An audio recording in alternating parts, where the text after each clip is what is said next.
Drivers, start your engines! This is MRN Motorsports Monday, presented by Outback Steakhouse. One full hour of news, interviews, and opinion about the past weekend's racing action. Brought to you by Hercules Tires. Pace car is up. Now here are your hosts, Woody Cain and Joey Meier. Green flag, green flag. No big ones so far today, guys. Yeah, I'm just getting concerned that you might have jinxed somebody just then, Joe. I mean, that could happen. Trouble, turn two. Dale Earnhardt Jr. gets turned into the outside wall. Whoa, trouble, back straightaway. Jimmy Johnson gets turned. Oh, man. Chris Buescher, end over end, side over side. Whoa, one car, two cars in the wall. Carl Edwards is one of them. Up into the fence and a hard lick. Whoa, trouble. One car upside down. Matt Kenseth hard into the outside wall. Make that the inside wall. Logano will make hard contact. Kenseth continues to roll. Danica Patrick is up in flames. Paul Menard will crash. Brad brings them into the tri-oval as they're crashing further back. Cars spinning across the start-finish line, and the checkered flag waves. I was definitely worried when I got spun because it was a wall coming up on me really fast at the bad angle. So I closed my eyes and hoped for the best, but I've definitely got some bumps and bruises from this one. Well, as Barney Hall used to say, they race at Talladega Superspeedway like nowhere else in the world. We sure saw it over the weekend 2 times, once on Saturday, once on Sunday. Dodged the raindrops. Everything worked out fine, especially for that guy. 2-spotter went to Victory Lane, got the champagne-soaked shirt here, the woo hats from Victory Lane, 1, 2, 3, woo, there they are. Congratulations on a strong weekend. You guys stayed up front pretty much all day long and were one of the few cars, I'm sure you can count them on one hand, that weren't battered and bruised after that race. You know, when we show up at a racetrack 38 times a year, one of the things we always preach about is this being a team sport. It starts back in the shop, and those guys brought a very, very fast Miller Lite Ford. Paul put together a very good setup, but Brad sat in it on Friday and qualified or practiced and then qualified on Saturday with one of the better efforts at our speedway racing. And that was very, very important. We don't look at it as important at a speedway. We always say, oh, speedway qualifying doesn't matter. It mattered. It gave us a good pit stall. We got an opening out all afternoon. We saw numerous incidents with Denny Hamlin. He got spun around 2 or 3 different times as he was coming and guys were going and hitting each other. We had a clean day on pit road all day Sunday, clean out pit stall, and we had no issues on pit road. We were able to start up front, start at P7, and stay up front all afternoon, and that was key, very, very key, because no leaders got wrecked. Well, that's true. That's the safest place to be. Exactly right. Well, unless you're Joey Logano the day before. Yeah. And coming to a checker, you kind of expect that once in a while. But during the race, none of the big events and accidents that happened were attributed to the leader doing something. We've seen the leaders get wrecked, and I'm not going to contradict that because Brad was actually in front several laps down several years ago when he wrecked the whole pile of people. But fortunately, we were able to keep that car up front all afternoon. Brad drove it in a great aggressively race. Paul called good races. The new 5 lug nut rule didn't cause catastrophic conditions like we predetermined that it might. All the cars after the race were determined to have lug nuts on them, so the pit crews did a good job and ended up in Victory Lane at Talladega for the 4th time that Brad did. And I've been with him for 3 of those, and then I had a couple with Michael as well, so it's been pretty cool. Yeah, I tweeted this yesterday, but just think, going into the weekend, after everything that happened, we went into the weekend talking about lug nuts. Lug nuts. And that turned out to be the least of our worries. Yeah, it's going to come up throughout the year for sure. Rodney Childers and a couple other crew chiefs, Tony Gibson and I, we've talked. We've seen races where back when we were hitting 5 lug nuts, a lug nut simply falls off. It's a random thing. Hopefully, listen, NASCAR, hopefully you understand it's a random thing. There's no ill intent, and that just happens. Right. We'll see how they have to police that later on down the road, but it was a non-issue for Sunday. Absolutely, it was. Listen, we've got a really big show for you today. Brian Scott's going to come on. He was in the mayhem and pandemonium at Talladega and can tell us about that. But we're going to talk bowling with him because GoBowling.com is the sponsor of the race coming up at Kansas Speedway. They're also going to be on Brian Scott's car. You won't believe what an excellent bowler the king is, Richard Petty. I saw this with my own eyes. We'll ask Brian about that as well as Talladega. And then how about Jeremy Clements in the Xfinity Series race on Saturday. A strong fourth-place finish. This team only brings 3 guys to the track every weekend, and they find themselves with a top-5 finish. That's just a great story. We wanted to follow up on that as well. You can play along with us on Twitter. Use that hashtag AskMRNRadio. Mine is at WYCain. His is at 2, the number 2 spotter, or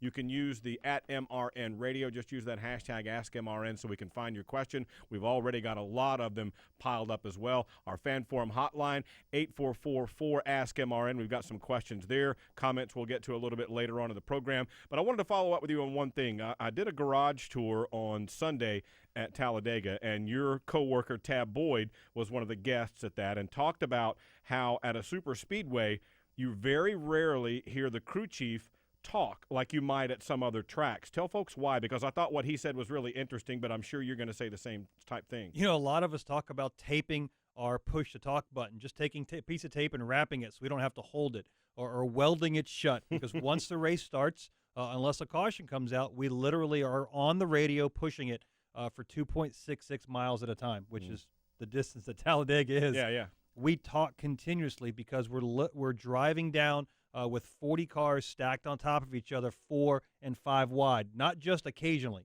all the time. You're never single file. There was never a single file high line run that we grew accustomed to in past races. These guys were 2 wide for the entire day. They were 3 wide for half the day and 4 wide the rest of the afternoon. Once in a while, yeah. So it was an amazing opportunity to talk and get something right or talk and get something wrong. And we saw that several different times where guys either self-clear themselves or because of the positions of our spotters that we erroneously say clear high and we're not, or clear low. And that's what's causing the wrecks. And the one wreck down the back where guys simply got into a very aggressive bump drafting, and after a while you can only bump draft so many cars where it spits one of them out. Yeah. And that's what we saw as well. So it's an opportunity for us to talk a lot. I do have my own show, in case you weren't aware. Wait, what? Yep. You got a show? Yep. Little show on Monday. We need to tell Martin Truex about this. We do a little recapping of the race weekend events. Wow. Yep. And so we talk a lot at our speedway races. It's the exact opposite of a road course where we don't say anything. Right, but you've got more than just you at a road course. But my point in bringing that up was after the race, your driver, Brad Keselowski, was in the media center, and he talked about the importance of that relationship and how that plays out. Yeah, Kurt Busch did a phenomenal job and got a great run on the restart with a great push, and we just kept kind of fighting each other, and finally I caught a break with 18, who gave me a key push on the outside, and that gave us the run we needed to clear the 41 and then be able to use all the lanes and make it all go. You didn't have to go from the back very often or even from 10th or 12th, but when you did, it looked like this car was as strong, if not stronger, than anybody out there. Did it feel like you could go pretty much anywhere on the racetrack? Yeah, this is one of our best races we've ever had here at Talladega. Everything just came together, and we had good speed and didn't make any mistakes, whether on track or pit road, didn't catch any bad breaks. That's always huge at Talladega, and it just all came together for our Miller Lite Ford. There you go. That's Brad in Victory Lane with our Winston Kelly. And by the way, every time MRN has the race, right after Motorsports Monday, the live version on Monday, if you're watching it live, we'll replay the preceding race that we just had. So the GEICO 500 will immediately follow this broadcast. It's not the full version. It's an edited, condensed version, but just to get an idea of how crazy things were out there. All right, now let's get to that comment from Brad about the importance of the spotter relationship, because this is cool as well. My spotter is definitely an all-star for sure, and we did as good a job as we've ever done working together today. I'm really proud of that effort.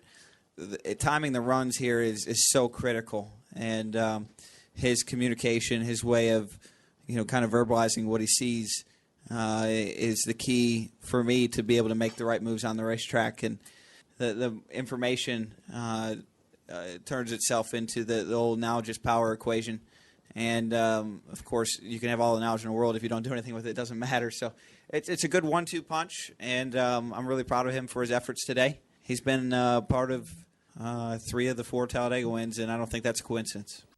There you go. So your driver's pretty happy. You must have done a good job. How about that? Yeah, and I got rewarded because he let me fly the airplane home. There you go. Yeah. See, you got put right back to Exactly work. right, You think you're going to exactly just rest and take it easy? No such luck. Yeah, the small comment before we started the race, we had no shot of winning. Who said that? Brad. No, he didn't. I promise that he wasn't really happy with the car. He didn't like the way it drafted. It didn't show any speed.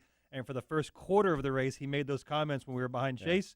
And so, but obviously the drivers are never happy. Right. But you can make happy You can make mom happy. Absolutely yeah, right. Because, you can make your mom happy. Mother's Day is coming up this weekend, and Yes. everybody's always looking for something to send. And, everybody goes to mom for advice about how do I get a stain out of this or when's my uncle's birthday and all that type of stuff. But what you can't do is ask mom, hey, what do I get you for Mother's Day? Because it's supposed to be a surprise, right? I mean, that's what you need. Right.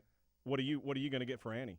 Are you gonna? She's watching. It's a surprise. I can't tell her. You can't. I can't tell her. her.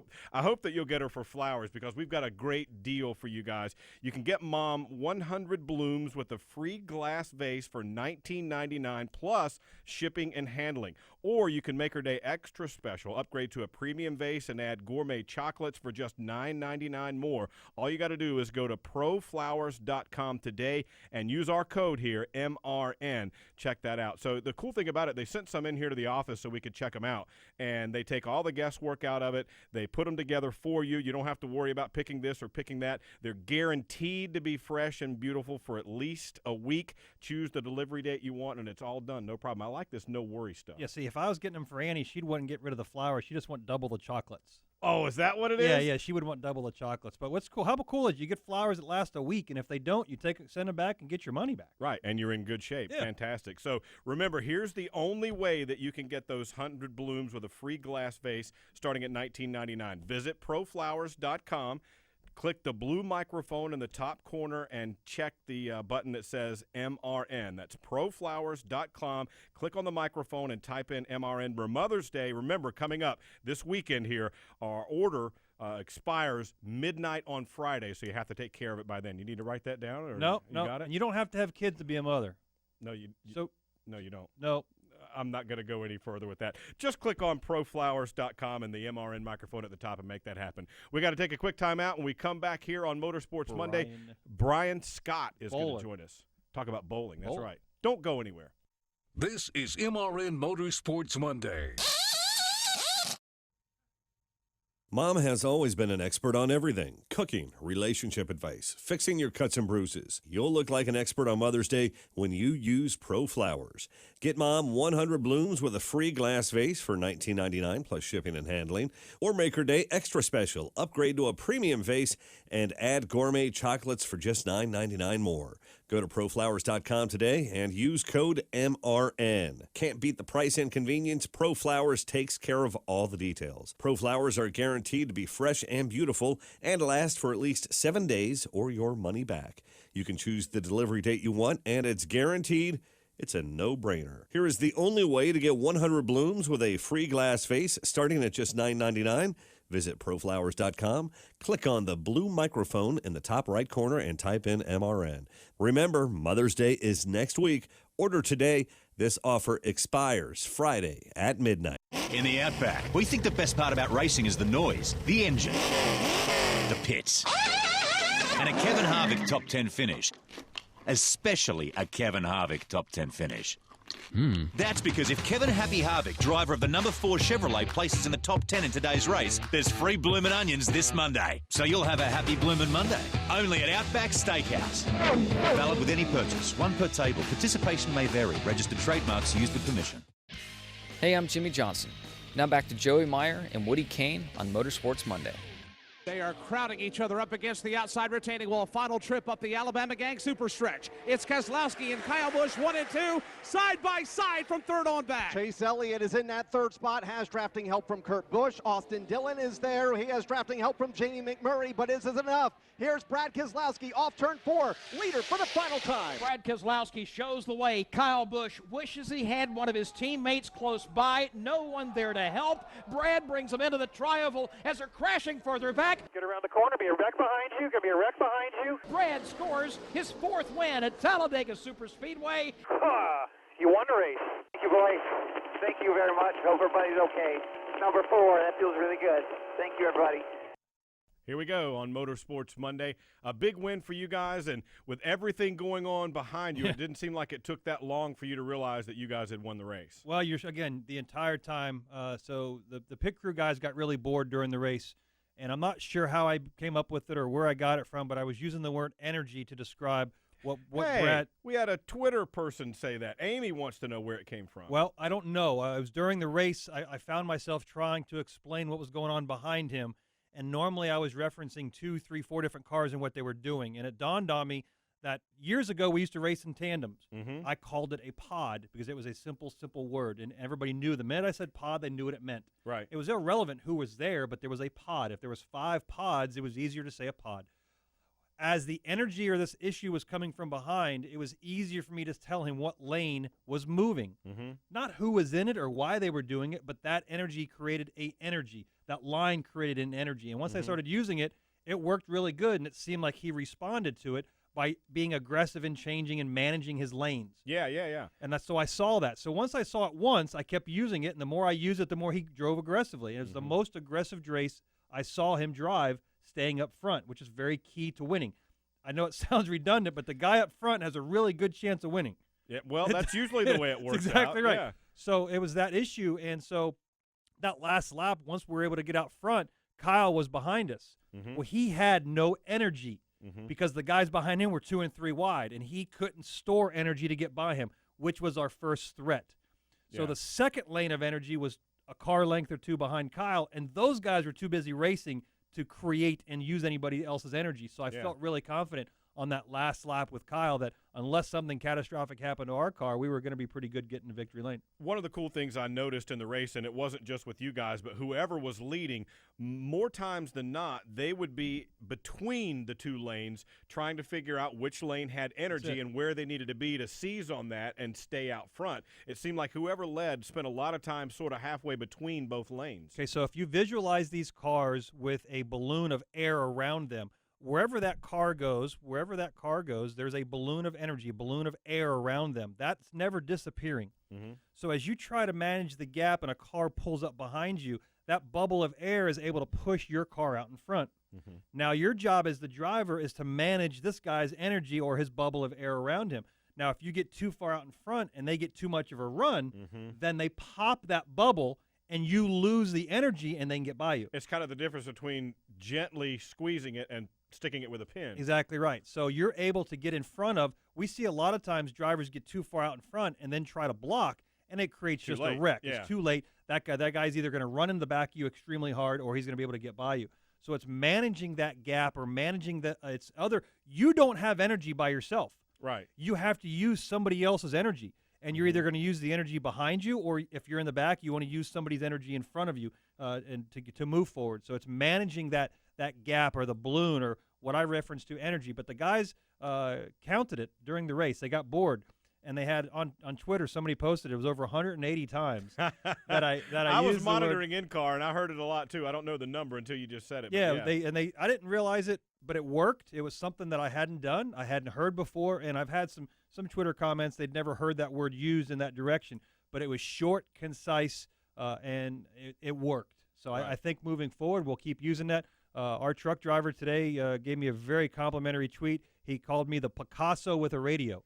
Because I was drawing a very good picture. He said the guys in the pits quit watching TV because they were hearing me better than what they were being able to see on TV. And oftentimes there's a delay. Yeah. Yeah. So it was interesting. So it was just an interesting race all around. Again, we've been to victory lane 3 times and been very fortunate. Fantastic. Let's talk to one of the guys who was involved in all that action at Talladega Superspeedway yesterday. Brian Scott joins us after driving the number 44 Twisted T machine yesterday. Brian, you were one of the cars, I think there was probably only 3 or 4 cars that didn't get mangled up in that race. And at one point late, you popped up front, but boy, we were far from wrecking then. How did you see what happened yesterday? Well, there was some wrecks early in the race, in the middle of the race, towards the end of the race, and I got lucky to miss 2 out of 3 that I was right around, and the third one, which I guess they're calling the third one, the one that got 21 cars, the big one. I got caught up in that one. It just kind of developed all right around us. We were in that outside groove up there with Johnson and them, and there was just nowhere to go. Brian, you start 2016 with Revolution or RPM. You got Joel Edmonds sitting on the roof. You got Chris Roy on the pit box. When you guys show up at Talladega, we've heard emotional comments from Kyle Busch, and we've heard emotional comments from Brad Keselowski, both on opposite ends of the spectrum. Where do you stand on restrictor plate racing? Oh, Oh man, it's just it depends on how your weekend goes. You have a good weekend, you love it, and you have a bad weekend, you hate it. I think that it's just the way it goes, man. The best way to describe them is they're a crapshoot. It's a roll of the dice. It's unfortunate that it's that way, but man, it's been that way for however many years that we've had restrictor plate racing on super speedways. Brian, did you start the race? A lot of guys did. I heard monitoring the in-car radios. Were you guys thinking, okay, pretty much we're racing for halfway here, or were you looking to go longer than that? Yeah, we made a play at the middle part of the race where we stayed out where it started raining a little bit, but we have some pretty good technology on the pit box to watch the radar and the weather and stuff, and we saw it kind of breaking up, and we made a half-hearted attempt and did a little rain dance prayer, stayed out, and tried to play the rain game, and we saw that it broke apart and everything like that, but was really surprised that we got the whole thing in before the race started. It was calling for a lot of rain. The weathermen they were saying, Saturday and Sunday was going to be washed out, and we definitely got fortunate to get the whole race in. Yeah, you start your 4th year of Sprint Cup racing. You started one race back in 2013. You've only run 27 races in the 4 years. This is your actual first full-time opportunity with RPM or any team in the Sprint Cup Series. Give me a grade 11 races in. How do you guys feel like you're doing, and where do you think you need to move forward to get better? Well, I'd give us a D. We haven't adapted to the low downforce package and these new tires very well.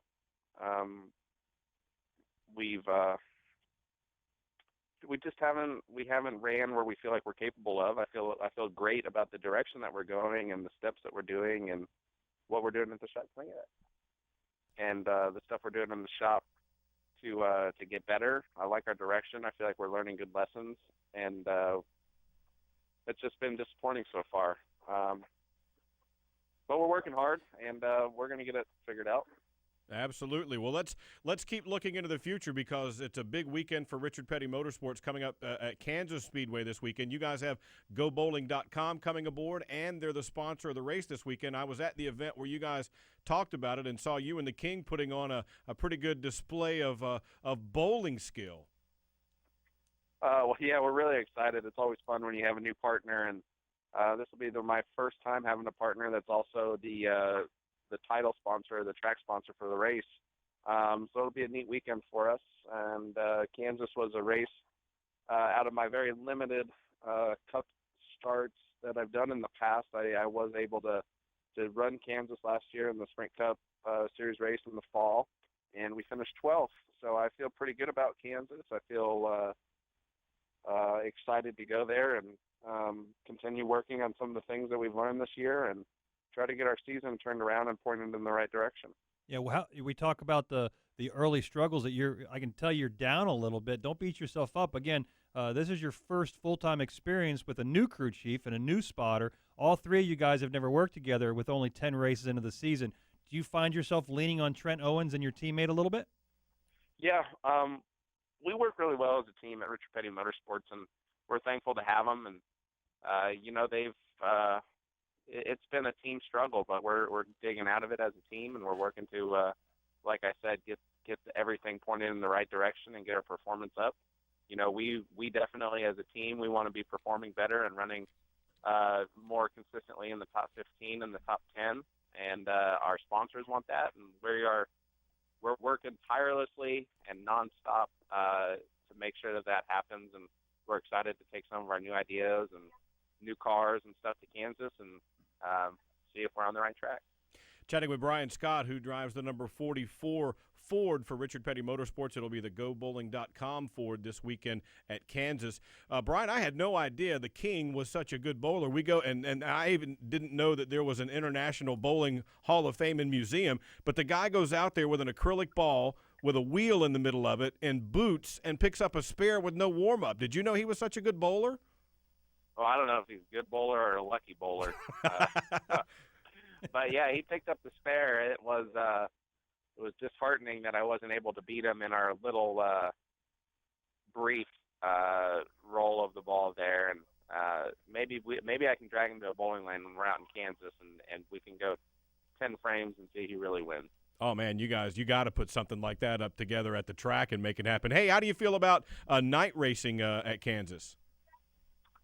Well, I feel good. I like racing under the lights. I think it's always cool. I think there's something about race cars at night under the lights just is neat to me. I've always loved when we race under the lights. So I like that. It normally means the track's going to have a little bit more grip, be a little faster, and should be a good show for the fans. Well, that place is always plenty fast for sure. I look forward to catching you out at Kansas, Brian. We really appreciate your time and look forward to catching up with the GoBowling.com folks as well, and hope that's a relationship that blossoms through the years for you guys. I appreciate you guys.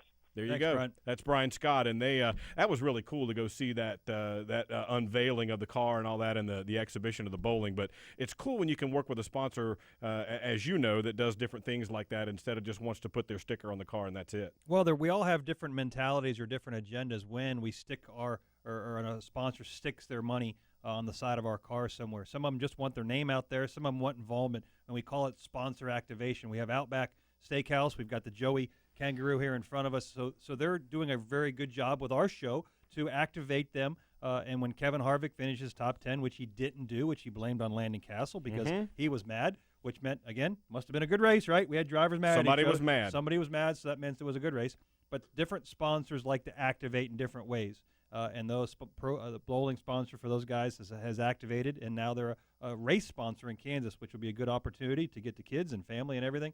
We have a bowling alley right here in Mooresville that my family go to, and I've been fortunate enough to roll rather well and get a little ring. And throwing the gauntlet down, are you? Okay, here he goes. All right. What I like to hear is Brian's upset. Right, you could tell it in his voice. Yes, yeah. He wasn't excited to talk about how bad his season is. He gave it a D. That means he cares. Right. Okay. One of the things about Brian Scott is he's a super, super nice guy, to the point he's almost too nice on the racetrack.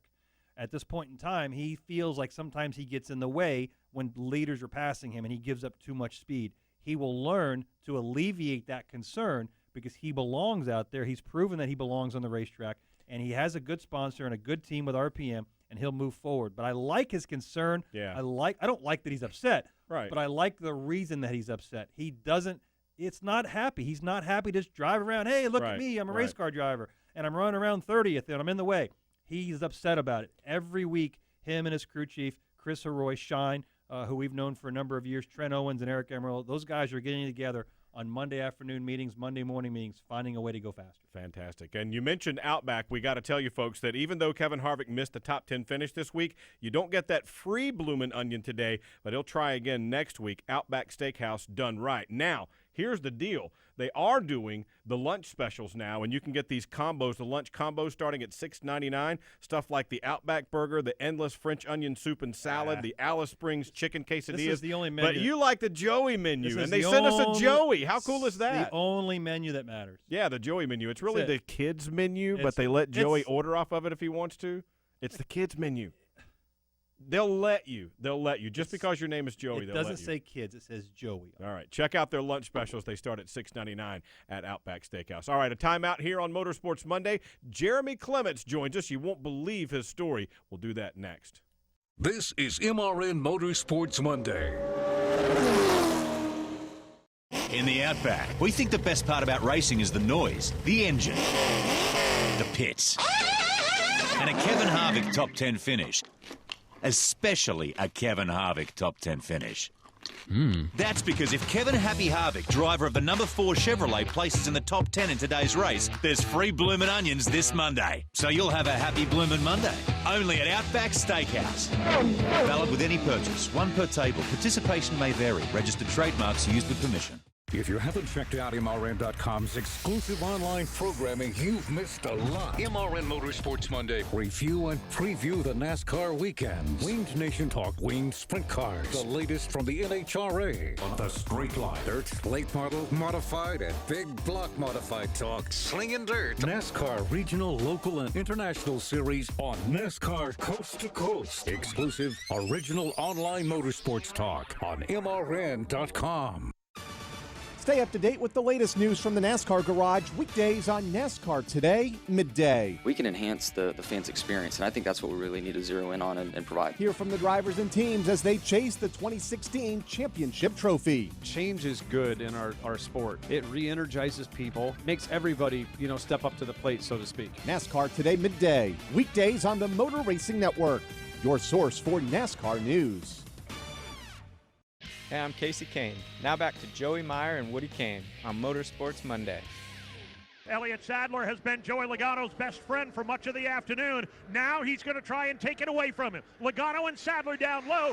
Back comes Brennan Poole. Sadler gets shoved below the yellow line. And he regroups. He'll bring the car back up onto the racing surface. Logano dancing back and forth from lane to lane. Here comes Brennan Poole up the outside. Help from Jeremy Clements. Side by side for the win at Talladega. Brennan Poole on the outside. Joey Logano on the inside. Logano gets the run. Elliott Sadler just pushing him for all he's worth. It's Joey Logano leading the way. Elliott Sadler pushing him off turn 4. Here they come. End of the front straightaway and into the tri-oval for the final time. Joey Logano gets together. Hard into the outside wall and is tagged by a couple of cars as the leaders crash across the finish line. A hard hit for Blake Cook. A wild finish as the leaders come to the stripe. Brennan Poole did cross by about 1/3 of a car ahead of everybody else. So NASCAR officials are making the determination now as we speak. Elliott Sadler is the race winner. Elliott Sadler now comes out of the car. He'll stand and wave to the fans. Boy, what a finish there. You come down to the stripe, and Joey Logano is leading it, and then he and Elliott Sadler get together, and as they say in the descriptions, mayhem ensued for the TV shows. Yes, one of the gentlemen that were heavily involved in some of the pushing, I believe, Jeremy Clements. Good morning. How are you? I'm doing good, guys. Thanks for having me on. What did the last laps look like from your seat? We could talk about the entire race, but we really run the entire race to get to that last 2 or 3 laps. It looked like you and Brennan Poole were making some headway. Yeah, it was a lot of fun, and I'm just glad we survived.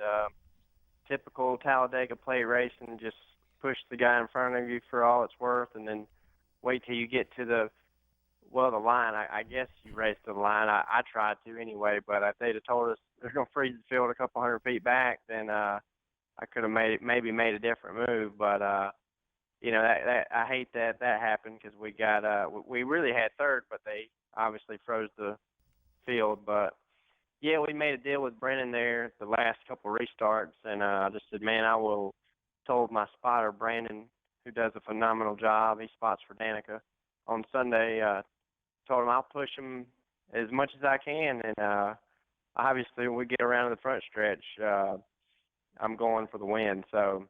But I didn't get to. But it was still a great run for us. We needed that a lot because been struggling this year with the bump stops rule changes. So, it was a great race for us.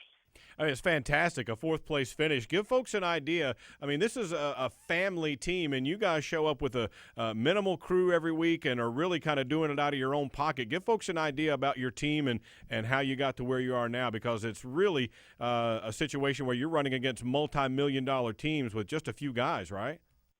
Yeah, it's not the ideal situation. It's not something that, you want to do, but it's one of those deals where you have to do it if you want to be in the sport. Because unfortunately, unless you got a big check you can write to one of the big teams, you really can't drive for any of them. So it's unfortunate that it is that way, but it is, and we're trying to do the best we can to stay here and run as good as we can. We're not a starting park team, and we run every race. And we had three people, myself, my dad, and 2 other guys, Tommy and Dave, that worked their tails off, and got a couple friends back at the shop.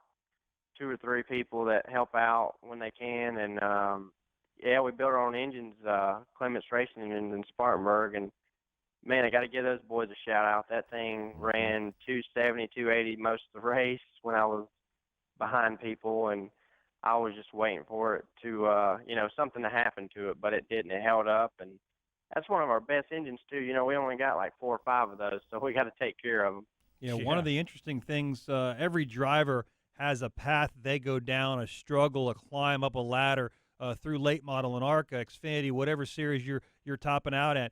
But your interesting story starts back in the early 2000s. I had a little bit of an injury and they ended up sewing your hand to your leg.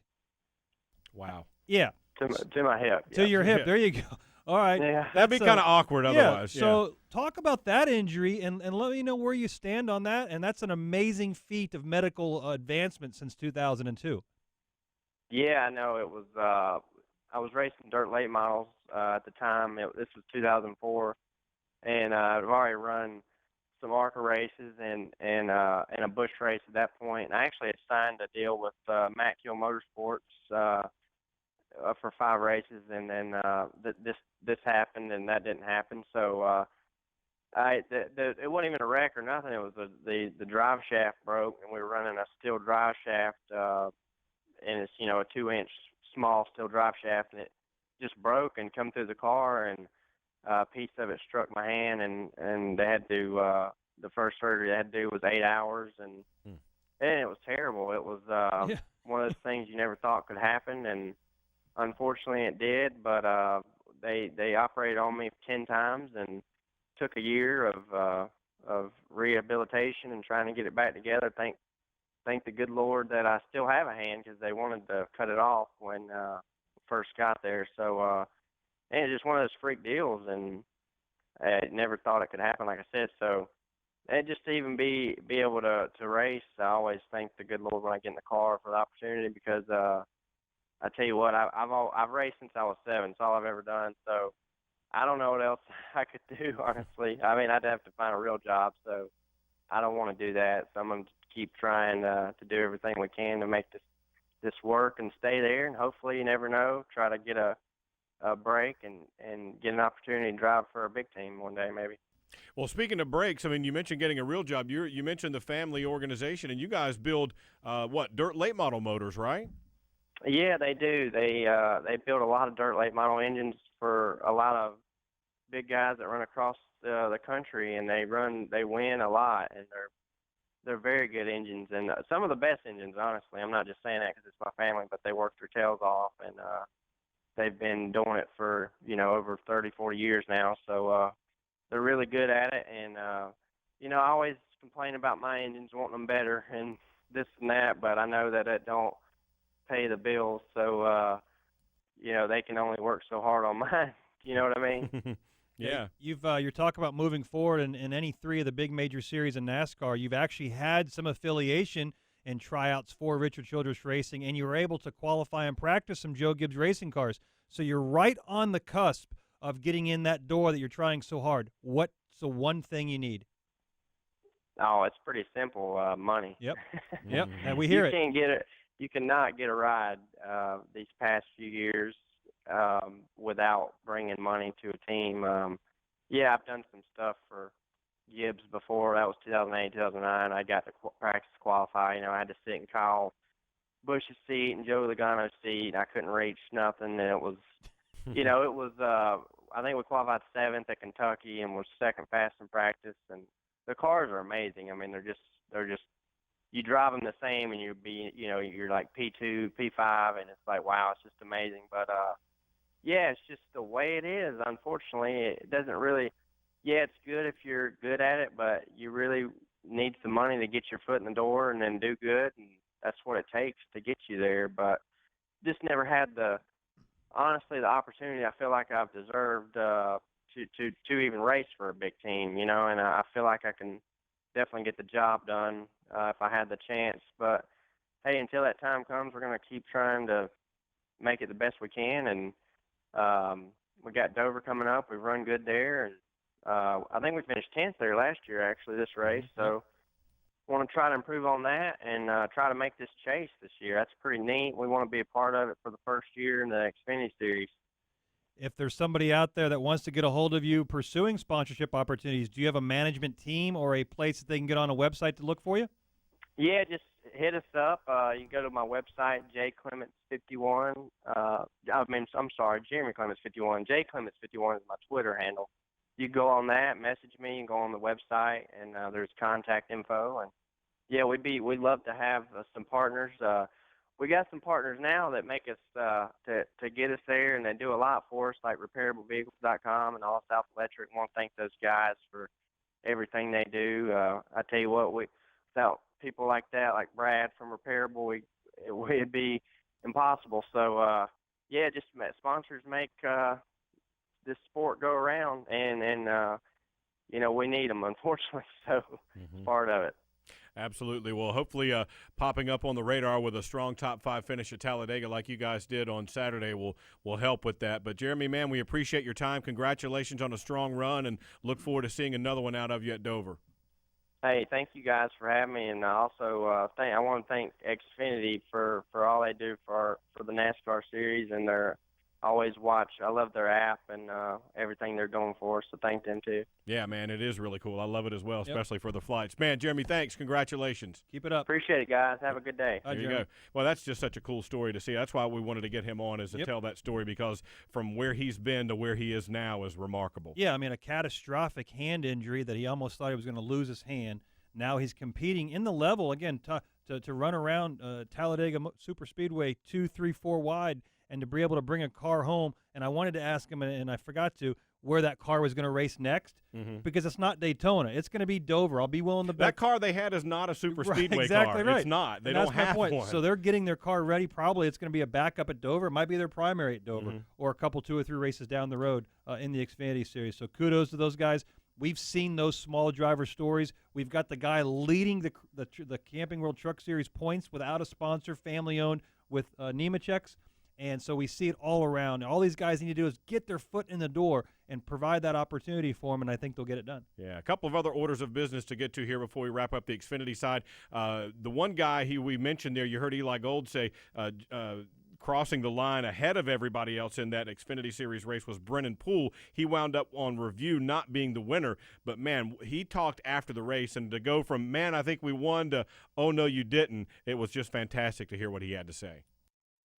Yeah, I mean, it was just really cool to have a shot to win the race in the first place. So I thought we had it, just a little shy there. So you know, it is what it is. Congrats to Elliott. He's a former late model stock guy like myself, so at least one of us was able to get it done. But I'm just really happy for DC Solar, all our guys. It was cool. I thought I won a race at Talladega, which is awesome, but yeah, I just had to wait a few minutes. I'm glad NASCAR was able to get it right, and the rightful winner gets to take the trophy home. But we're so close. We've been close the last 2 weeks now, so I really feel like you know, our team has got some momentum, and hopefully we can get to victory lane soon.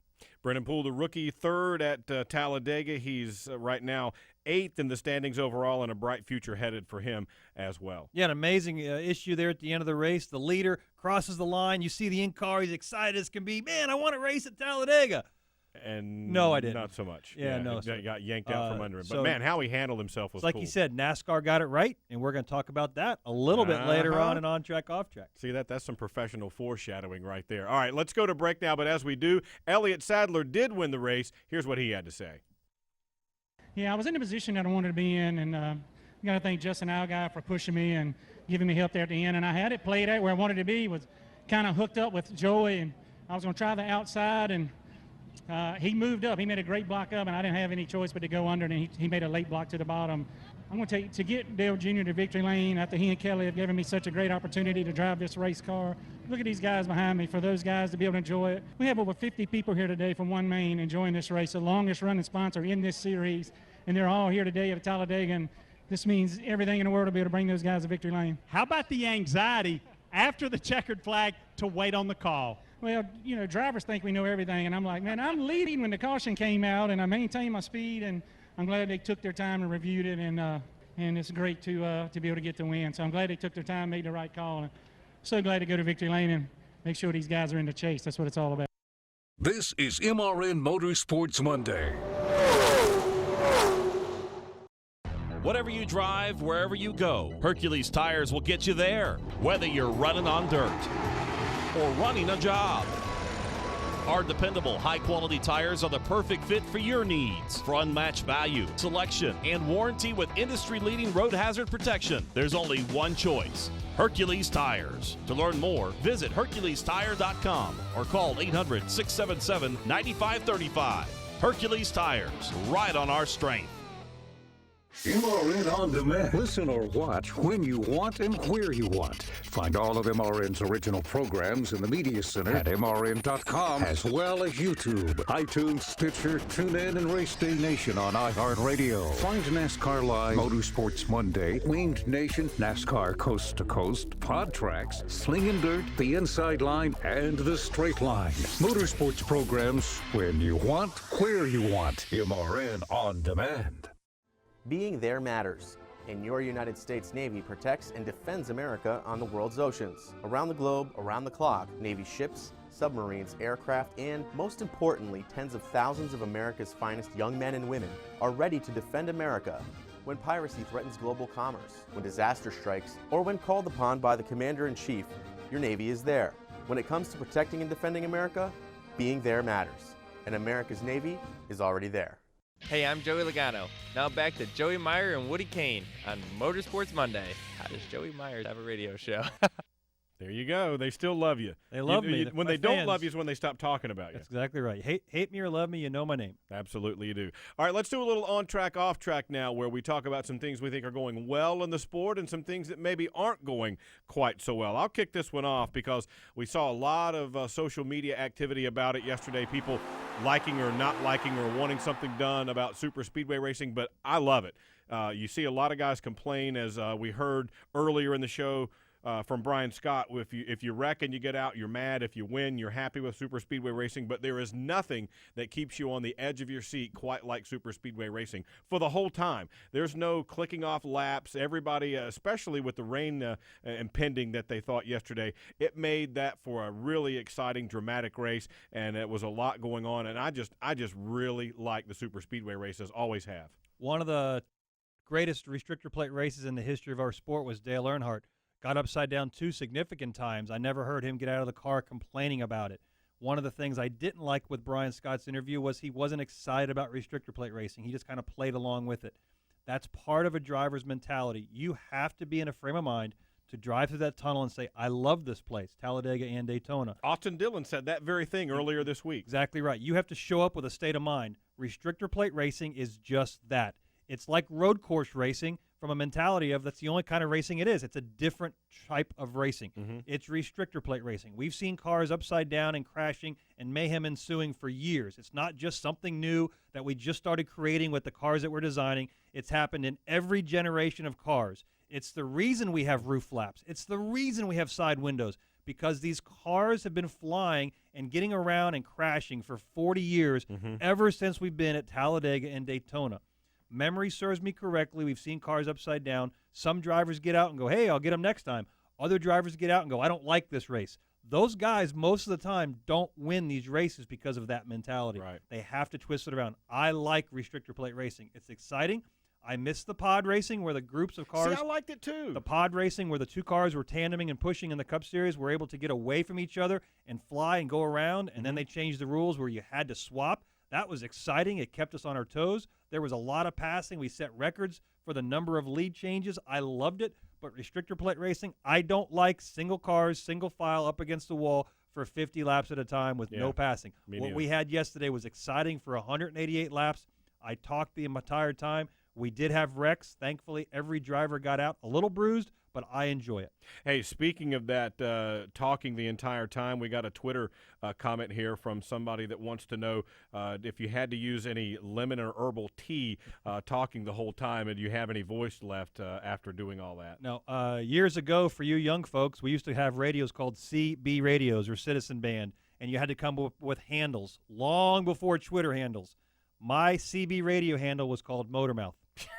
I don't find that shocking. Okay. Let's move on to what you have for On Track this week. Brendan Poole crossed the start-finish line. He's the winner. We see the in-car camera. Woo! Winner, chicken dinner. He's going to victory lane. Wait a minute. Every race, NASCAR has the same procedure. The caution comes out. They freeze the field. They go back and look for the alignment. It happens every race of every time we have a caution, not just at the end. When they're throwing a caution, it's for a predicament on the track. This time was a catastrophic, major wreck there coming to the start-finish line at the checker flag. They were able to review all available information. Wayne Otten, who's the director, said they looked at every piece of information they had. Elliott Sadler's the winner. He was the victor per the rules of NASCAR. They got it right. They threw the caution immediately when there was a concern for safety. They didn't care who won the race. Right. They were concerned for somebody's safety, and that's why the caution comes out. It's the only reason the caution comes out is if they're concerned about a safety issue. Yep. So they got it right 100%, and anybody that says anything else, I hate to bring it to you, you can have your own radio show, but you are wrong. It doesn't matter. The rules are the rules, Yeah. and they got it right 100%. Rules can change, but for this particular instance, the rules are what they are, and you got to enforce them. Wayne Otten was on our flight coming home from Talladega, and we talked with him a little bit about it. He said, look, we stuck to the rule book. We did everything we were supposed to do. We took our time. That's the main thing he said. We took our time and made the right call, not the quick call, and that's important. And that process happens after every race. Just because we crossed the start-finish line yesterday on Sunday, leading the race, we weren't automatically determined as the victor, go to victory lane. They look at the speed, make sure the loops were correct, all the timing lines, all the data from the GPSs, and confirm that even though your eyes see one thing, we have data to back it up, and they got the call 100% right on Saturday. And, for that matter, they got the call right on Sunday because we were the victors. There you go. All right, that's where you're headed. I knew you were going to get there sooner or later. Okay, let's move to off track now, some things that we think aren't going quite so well in the world of motorsports. For me, it dovetails off what you said there with the cautions. Mine is caution complaints. I saw so much on social media yesterday and Sunday about people complaining about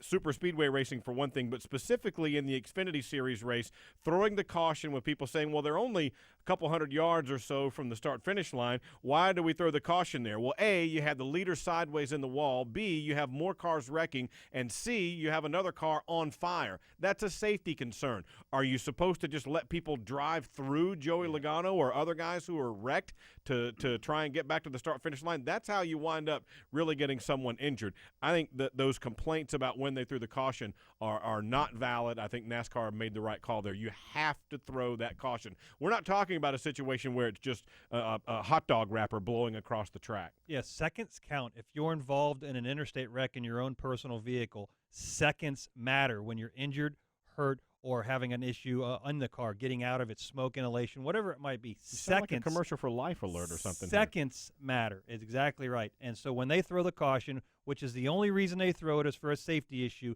seconds matter. They did it right.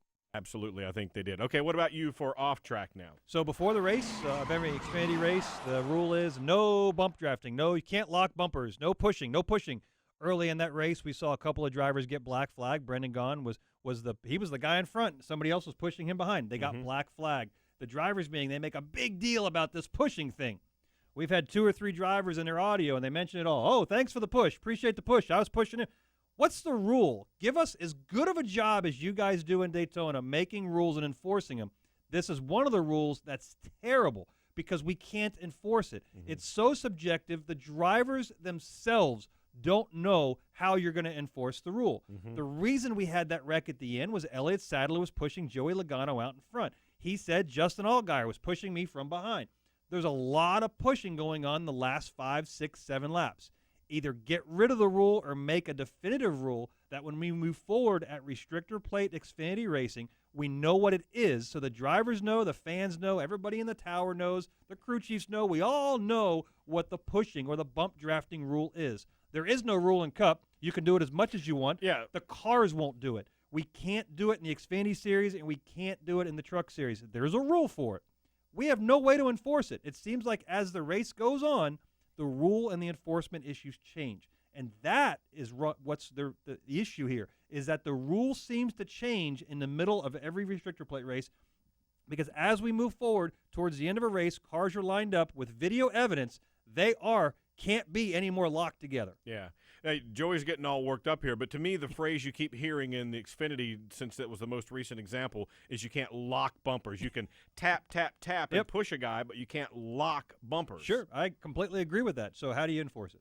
Well, I don't know. We've seen video evidence. Go back to the last race we can see. Go back to Daytona, whatever race you want to look. There are locking bumpers for seconds, long time. And so it's just one of those rules. The drivers aren't clear. It happens, and we just need to be clarified. Just get that, change it to where we can clarify it, and we know what's going on, and then we can enforce it, and everybody's happy because they do a really good job of enforcing 99.9% of the rules.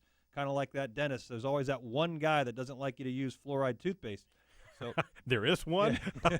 Okay, let's. This ties in. That's the end of On Track, Off Track, but this ties in with one of our questions to our fan forum hotline, 844-4ASK-MRN. It comes from Charles in Florida. I think pushing works better than bump drafting. Those cars get too loose when they're bumping. That was more of a demolition Talladega than it was a race. That's stupid to tear up that many cars and put that many drivers at risk. If you look back whenever it was pushing, you didn't have that many wrecks at Talladega. So I'm almost thinking he's agreeing with you in terms of the pushing versus the bumping. Yeah, well, quite honestly, two cars going faster than one car is nothing new in restrictor plate racing. And the first part of a wreck is when you have two cars hit each other. So locking up on a bumper or even tapping the bumper escalates. We've already checked mark the first step to causing a wreck, and that's going to happen at every restrictor plate race. We don't introduce the dangers. We don't make it worse. The drivers know what the dangers are when they're sticking their helmet and their safety belts on before the race even starts. It's something they assume as daredevils. These guys are race car drivers. They assume a known risk when they get behind the wheel. All right, we've got a lot of Twitter questions piling up. We'll get to a couple here right quick and then take a break and come back and finish with some more. But I like this one from Zach Copeland. He wants to know if there are any post-win traditions for Joey and the two team. So years ago at Dale Earnhardt Incorporated, whenever we won, we'd load everybody up in a King Air 200. It was a 10-passenger airplane, a couple seats up front. We always did a victory lap on the runway. Oh, yeah? It became such a big deal that everywhere we went, 50-seat regional jet, here we are doing circles on the runway. We did a victory lap last night at Talladega, do a little left hand, because it's a Polish victory lap for the left hand. Right. You know, so left hand Polish victory lap we do. Turn all the lights on, tell the tower, hey, this is our victory lap. They say, hey, congratulations, and then we take off. So that's something we've always done. I've done it. Again, going on 16, 17 years, and it's still to this day. Pretty cool. Yeah. All right, we'll take a timeout here on Motorsports Monday. More of your Twitter questions coming up after the break. This is MRN Motorsports Monday. In the Outback, we think the best part about racing is the noise, the engine, the pits, and a Kevin Harvick top 10 finish. Especially a Kevin Harvick top 10 finish. That's because if Kevin Happy Harvick, driver of the number 4 Chevrolet, places in the top 10 in today's race, there's free bloomin' onions this Monday. So you'll have a happy bloomin' Monday. Only at Outback Steakhouse. Valid with any purchase. One per table. Participation may vary. Registered trademarks used with permission. Race on over to mrn.creekstonefarms.com now through June 8th and enter our Sizzlin' Steak Sweepstakes, where you can win a gift certificate good for $500 in Creekstone Farms premium Black Angus beef and all-natural Duroc pork. No purchase necessary. Open to legal residents of the 50 United States and District of Columbia who are 21 or older at time of entry. If you want America's best Black Angus beef ribeyes, fillets, all-natural pork tenderloins, baby back ribs, and more, you've got the green light. Go to mrn.creekstonefarms.com and enter today.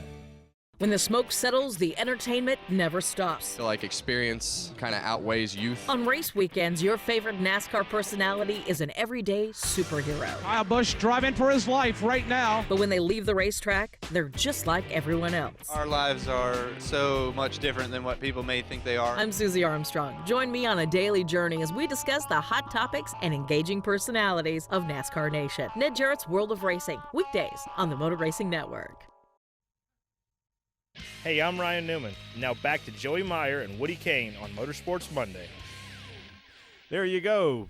As we wrap up another program here on Motorsports Monday, let's get right back to your Twitter questions. Mine is at WY Cain. His is at 2, the number 2 spotter, or at MRN Radio. Just use that hashtag AskMRN. NASCAR fan 170 wants to know, how did you join Team Penske? I started spotting for Brad in 2006 when he was working his way into the series. We stayed friends in touch until 2010. And he was going over to Team Penske. It was a good opportunity for me to go with him. I left DEI in 2010 and went with him and have been with him ever since. NASCAR fan 170 also asked last week about our worst ever rain delays. Yeah, mine was for Daytona. We started the race at normal time in the afternoon. We ended at 1:30, 2 o'clock in the morning, two years back. A terrible delay at Daytona. Yours is from Chicago. Chicago, a couple years ago, the Chase, the 2013 Chase race started in the day, ended at night. That was a long one as well. Briar Starr, how can we improve the safety of super speedway racing? It's an issue that we assume the risk before we get in the cars. They've been working on it for 50 years. We've seen different configurations, different generations. I'm not sure you can take 40 cars and what we love about restrictor plate racing and make it safer than it is. The cars, the tracks have been safer. We're doing everything we can, but it's still an issue that we're going to assume a risk when the driver gets in the car. Gail Delaney just has a comment for you. Must have been an unbelievable concentration yesterday on your part. How tough was it? It was different. It was the same as it normally is for a restrictor plate race. Nothing new. We'll just move forward and go to Kansas next week. All right, folks, don't forget, visit proflowers.com and click the microphone MRN up in the top corner. I'm Woody. He's Joey. We'll see you right back here next week after the racing at Kansas. We'll talk about it all then. Watch the race. You've been listening to MRN Motorsports Monday, presented by Outback Steakhouse. Tune in again next Monday at noon Eastern for all the latest news, results, and interviews from NASCAR on MotorRacingNetwork.com. Brought to you by Hercules Tires. MRN Motorsports Monday is also available on demand at the MotorRacingNetwork.com Media Center. Or you can download it from iTunes or Stitcher. MRN Motorsports Monday is a production of the Motor Racing Network. All rights reserved.